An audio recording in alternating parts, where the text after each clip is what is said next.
So welcome to this podcast with me, Chris Jones, from the London Screenwriters Festival, and especially around Talent Campus, which is our deep immersion program for screenwriters. I'm delighted to have Mari with me here in the studio to talk all about a film that she's just produced. Mari, how are you doing?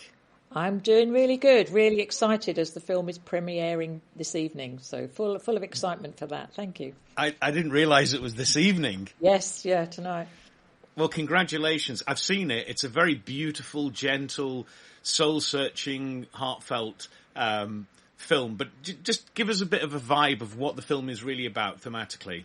Yes, so it's, when I say to people, it's about a man who's lost his wife and he takes up chicken keeping as a hobby and falls in love with the chicken. And people start to laugh. And it is not, as you know, you've seen the film, it is not a comedy. It's quite a dark film. It's more to do with control and obsession. Which is acting as the parallel with the relationship that he had with his wife. And then he transfers that to the chicken. Yeah. So, and it came about because I wrote a short story and had it published, which is what I've done is I've dramatised the short story into the script for the film. And the reason I did it was that when it was published, I had 2 literary agents contact me over it to say, what else have you got? But they really were interested in a novel. And, of course, I hadn't written a novel at that time. I had written several short stories and I had gotten into screenwriting when I did a Masters of Creative Writing just before I joined Talent Campus. And just found that the way I wrote, my tutor said, yes, you write very visually. So, and I did really well in the screenwriting module, but it only formed a small part of the 2-year masters. But I could just tell something clicked with me. So I found it very easy to transfer from prose writing into screenwriting, and particularly to adapt that short story into a screenplay. Right. And so that's the origin of it. Right. Well, tell us who you were before Talent Campus and what your Talent Campus journey was like. Okay, so in terms of my personality, so I'd been recently widowed, and who I thought I was, a wife, a mother, and had left a career many years ago and was doing something completely different. Was like, what am I going to do now? Because the future I thought I was going to have obviously wasn't going to be there, the one that I had with my husband, growing old together, that cliche, if you like. But so it was kind of like, what am I going to do? In what direction am I going to take my life? I was in my early 50s, I didn't feel that I feel I had so much more was in me. And now that has become completely, my experience has evidenced that, as I am now a filmmaker and a screenwriter, and we do all sorts of things because we make documentaries as well now. So, I've completely changed the landscape of my life. So going into education, back into education was the thing that did it for me. I did another degree and then I did my master's and then did Talent Campus. And from then on, as I thought, I really want to make a film.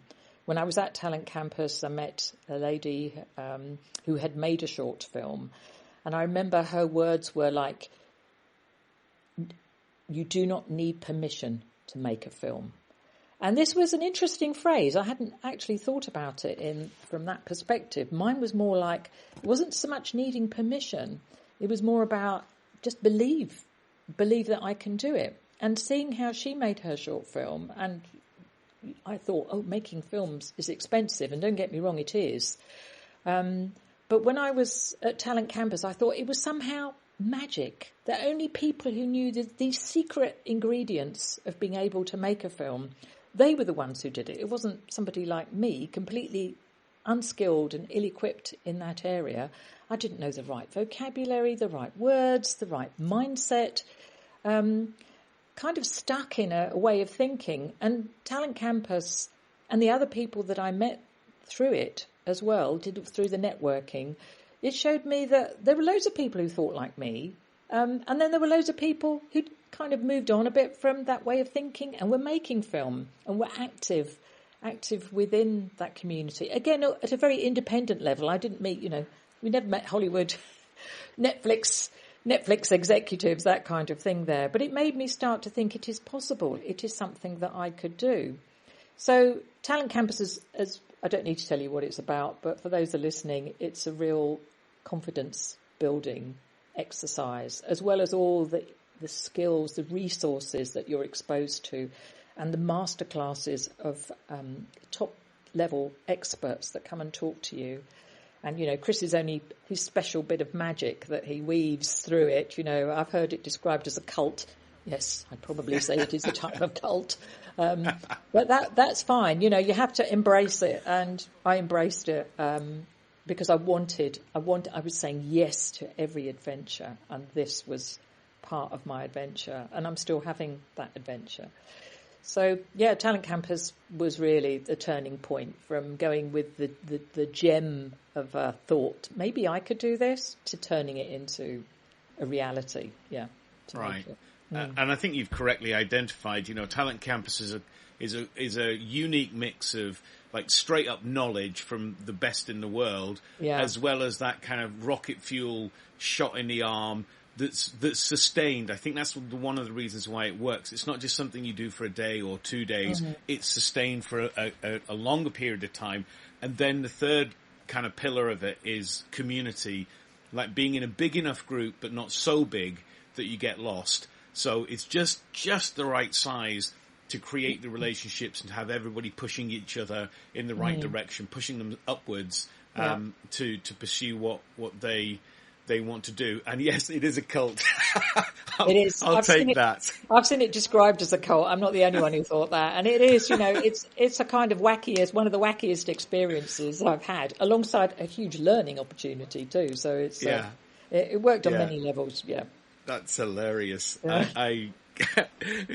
I'm gonna get a T-shirt with that one. I actually do start Talent Campus. I don't know whether you remember, because people often have a massive shift in their lives when they do it, and they go home and their loved ones are saying, "What's happened? You've joined a cult." Because you're all happy and you're all full of optimism, and I can do it. Yeah. Which it's an amazing thing about human beings. So.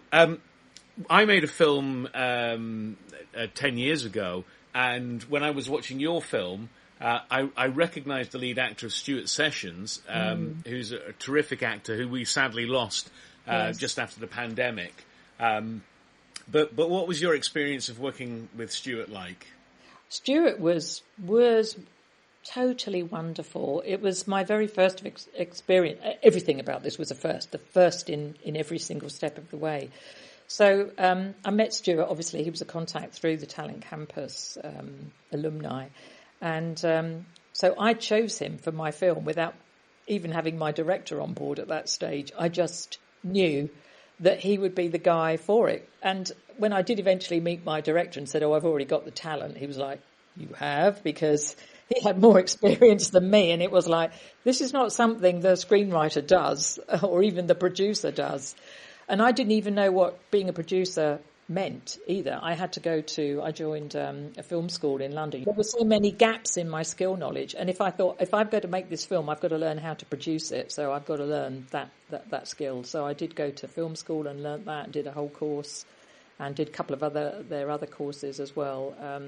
Because it's one thing to wear a creative hat, which you do with the writing, but to be a producer is much more about nuts and bolts and, the money, the insurance, the health and safety, all of those other things which don't sit very easily on my head, but I had to learn them. I had to know what they were in order to make the film possible.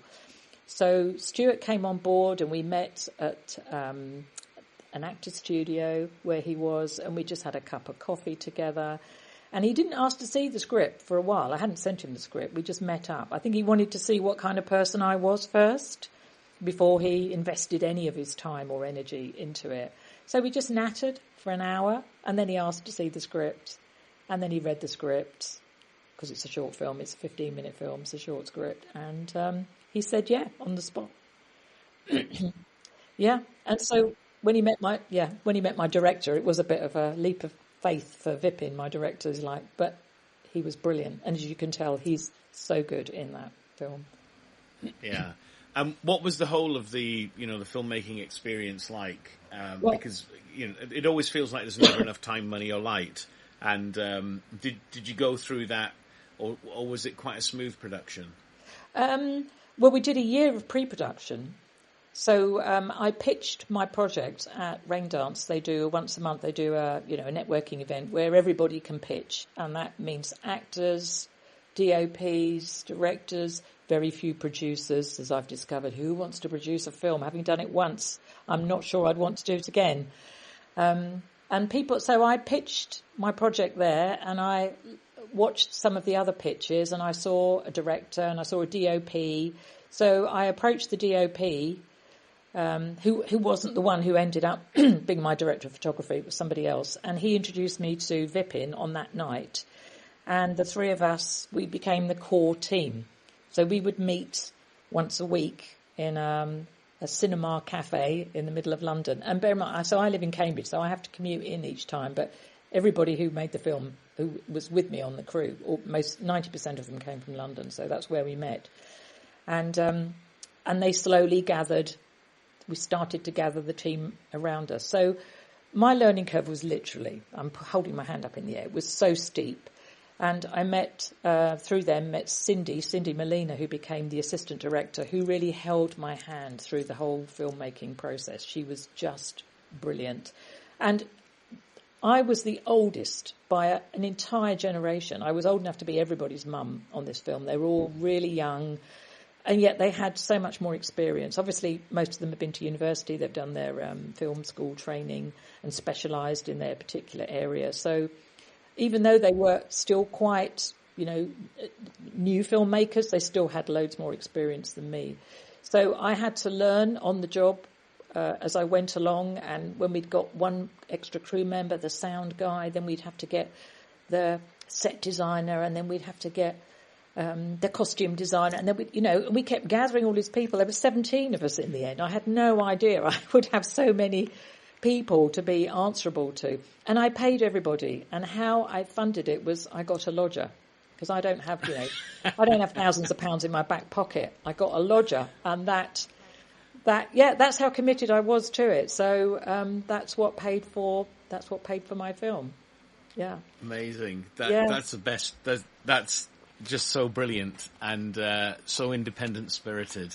Yeah. And what a fantastic story you've got about pivoting into a completely new reality at this point in life, where most people are looking at long cruises, and you're rolling your sleeves up going, okay, let's bring it on.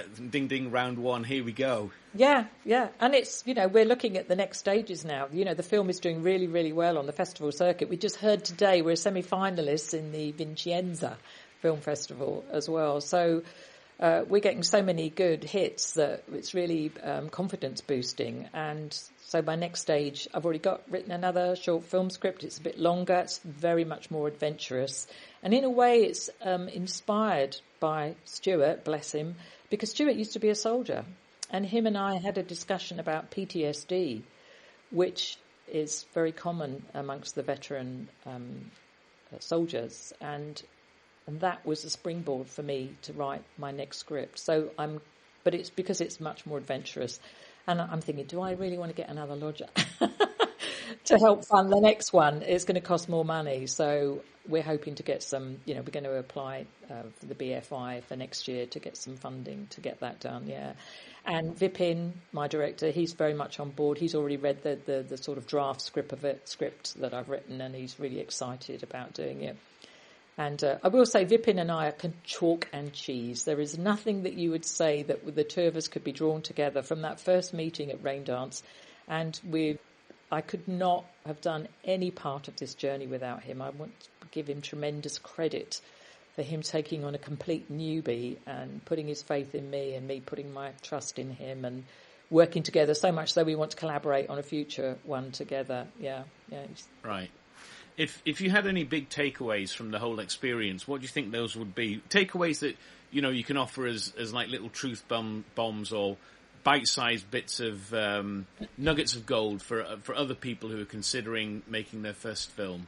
Yeah, well, I would say arm yourself with a skill set. If you don't have those skills, like I didn't have any producer skills, I went and found out about producing. That was hugely beneficial. The other one was you get somebody on board that you trust, somebody like your director, and because they all know other people. And Vipin had got experience making films. He's shot a lot of videos for big brands. So he's done a lot of editing, and he was also the editor on Esmeralda as well, my film.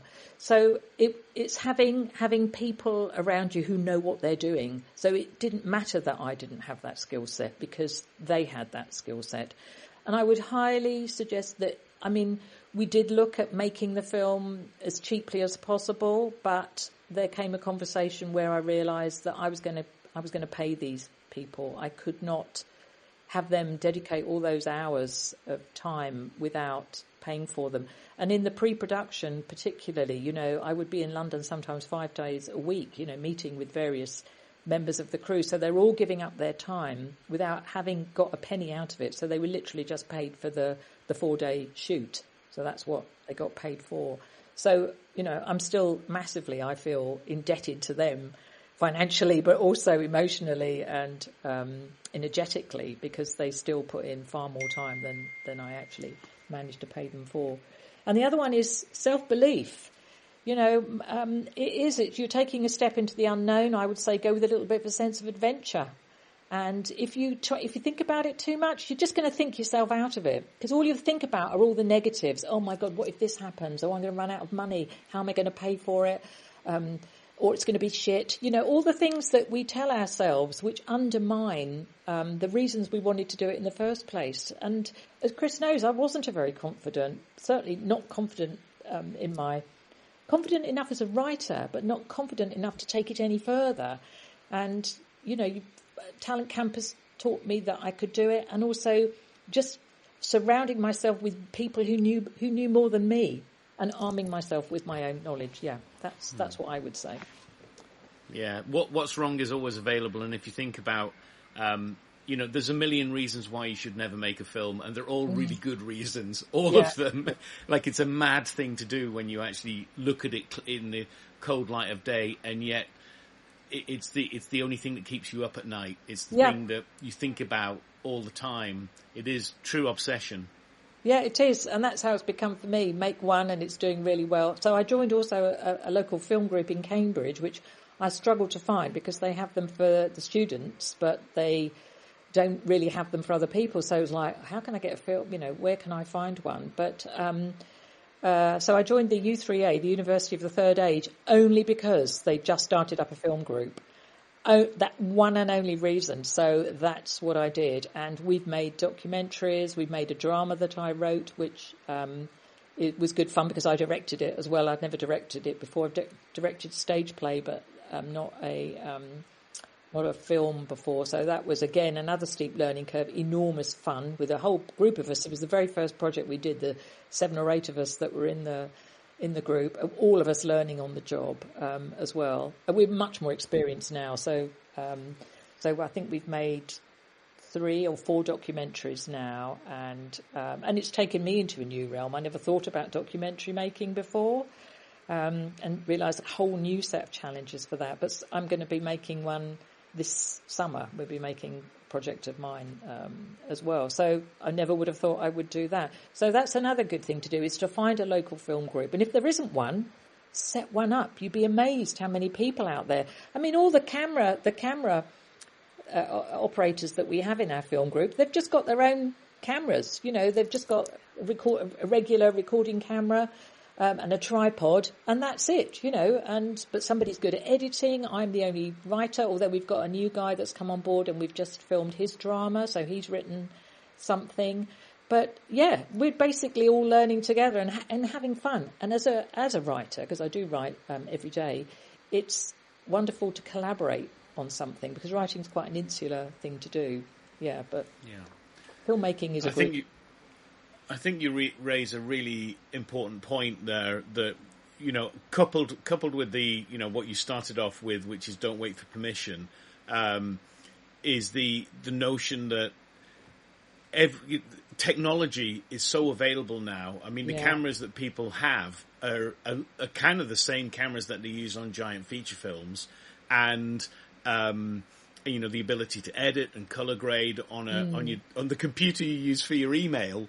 It's kind of mad just what is possible now. So really the only barrier to making something is the decision. And that's it. If you decide to get on board the good ship, my movie, it's happening. Get on board, everybody. Toot, off we go. It's amazing how people will get on board with you, and you only need to lead, and people will follow. As long as you're fully committed and you've got a brilliant vision, which you obviously need, and you can't really lead unless you have it. And everything just kind of manifests. I mean, look, as you know, none of it's particularly easy. It's a graft, but it's not rocket science. That's, I think, the key. The key is it's not. I had a very similar thing to what you described. When I was a kid, I thought movies were made by like magicians out in this magical kingdom called Hollywood. Yeah, they wore capes and. They cast spells and movies came out the other end. And it's when I saw a documentary on the making of a film and I went, oh, hang on a minute. There's people behind that camera. What are they doing? And then I went to Liverpool with my parents one day and they were shooting an episode of the Liver Birds on the street. And that was the moment when I went, oh, it's people do this. And all I've seen is technology move at such a pace that it's really accessible to anyone and everyone now. And I'm just delighted that you've fully embraced this next chapter in your life, and made something quite remarkable, in the process. I mean, what advice would you offer someone who's thinking about Talent Campus, who is perhaps a bit older, looking at a new chapter, in their life? Because, I'm thinking of other Talent Campers, who were at that stage as well. What advice would you offer them? Well, if I can just take my own personal experience of it, being one of the oldest ones there, was that it's not a barrier. The barrier, if there is one that's created in your head. I have not experienced ageism at all in this, even though my crew are all in their early 20s. Some of them were still at university in their final years at uni. So, there was an element of, well, I'm taking a risk on them because they're very new to it. And they're taking a risk on me. They don't know who this woman is, this ancient woman who's probably, I probably got undiagnosed ADHD because I've done the online test and a couple of my Talent Campus friends sent me the link. Murray, I think you definitely have that. So I'm kind of very scatty up here and, then I've got these people with very kind of specific skills, the composer or the sound guy, and then of course the DOP, Matthew Lewis as well, is that they're very calm, they're creatives, but they're calm in theirs, whereas mine is all, kind of here. I mean, I don't know how I come across to other people, it's, we never know what impact we make on others, but I thought they're putting their faith in me. I have to, and I just have to trust them. Yeah. So I would say being older, don't let being older ever hold you back for anything. If there's age, as a woman, I've experienced misogyny. So as an older person, I'm kind of used to a little bit of I've got my hand up here, that kind of an attitude. They've not necessarily been taken seriously. But as I've gotten older, I've definitely got more gobby. And that's a good thing, I reckon. Yeah. Excellent piece of advice there. I feel quite passionately, just coming back to your ADHD, undiagnosed. I'm in the same boat. I did the online test and it said, yes, 100%. Yeah. And the more I look at it, I just recognize that, whether it's entrepreneurship or creativity, we're all on a spectrum. And, creativity is perhaps one end of it, and at the other end, ADHD and other stuff as well.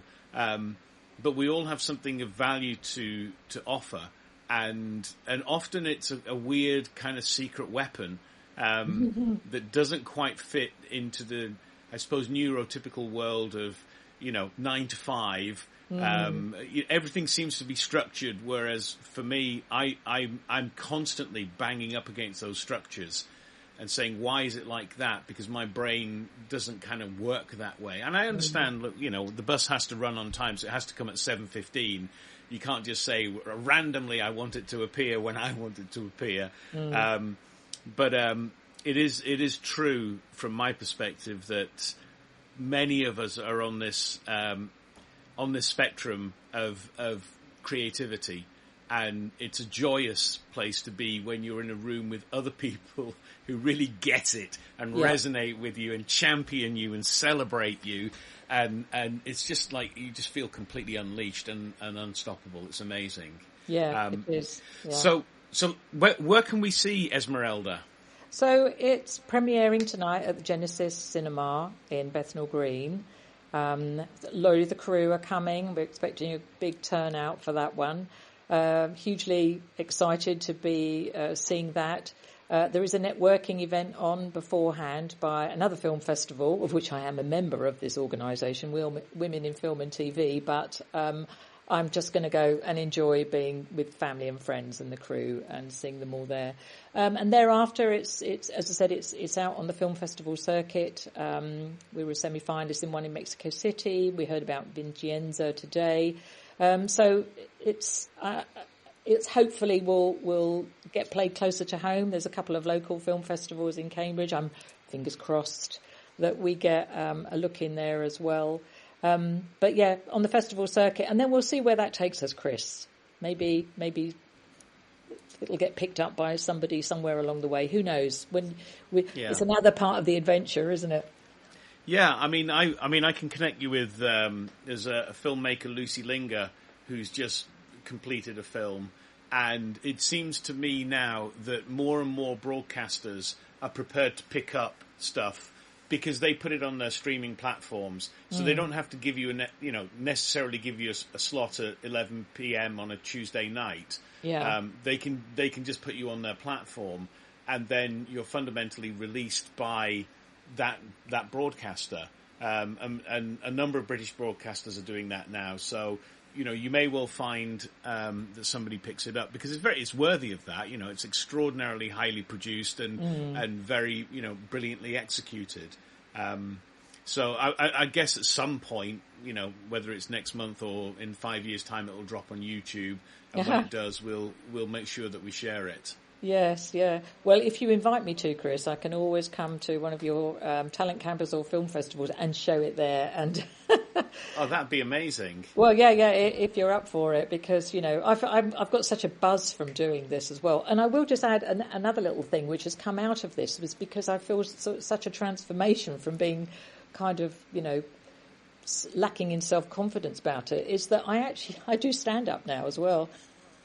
Right, really? Who would have thought it? I know people are massively surprised because that's another thing about putting yourself out there in front of people. Yeah, I've done one in a club in London as well as open mics around here as well. There you go. Who would have thought it? That's fantastic. That's made my day. Yeah. Amazing. And I met James at the course we were doing together. Talent camper James, yeah. Yes. Yeah, because he does stand up as well, doesn't he? Yeah, exactly, yeah. Yeah, James is a fellow ADHD and batshit crazy in all the brilliant ways. Yep. Yeah, well, we shared our stand-up journey together. How fantastic. It's such a small world. He was brilliant. Yeah.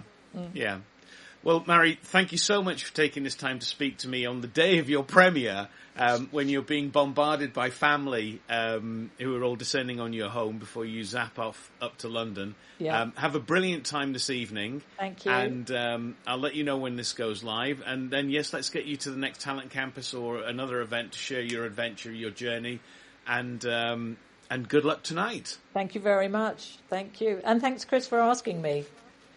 Amazing. I couldn't not when you sent me the message saying, "Look what I've made." I was like, "Brilliant! We got to make a podcast about this." Yeah. No, delighted to be able to spread the word, spread the joy, spread the love.